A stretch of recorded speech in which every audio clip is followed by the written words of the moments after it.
இன்றைக்கி எங்கள் வீட்டு சண்டே சமையல் என்னென்னு பார்த்துடலாங்களா? இன்னும் 2 வீக்ஸில் நவராத்திரி வந்துடும் இல்லைங்களா? அப்போ நாங்கள் 2 வீக்ஸுக்கு கொலு வைப்போம்.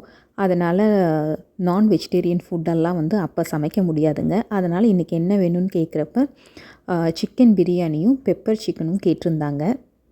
பிரியாணியும் பெப்பர் சிக்கனும் ரெடி ஆகிட்டுருக்குதுங்க. நான் மல்லித்தலை கட் பண்ணிகிட்ருக்கிறேன் ஆனியன் ரைத்தாக்கு. அப்புறம் முட்டையும் ஒரு பக்கம் வெந்துட்டுருக்குதுங்க.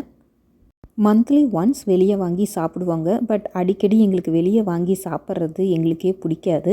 அது என்னமோ வீட்லேயே செஞ்சு சாப்பிட்றப்ப நமக்கு குவான்டிட்டியும் ரொம்ப அதிகமாகவே வரும். கொஞ்சம் ரிலாக்ஸ்டாக சாப்பிட்ற மாதிரி, வயிறு நம்ப சாப்பிட்ற மாதிரி இருக்குது. அது எனக்கு தான் அப்படியா என்னென்னு எனக்கு தெரியல.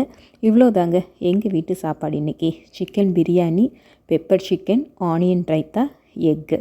ஓகேங்க, அடுத்த வீடியோவில் பார்ப்போம். வாழ்க வளமுடன், வாழ்க வையகம்.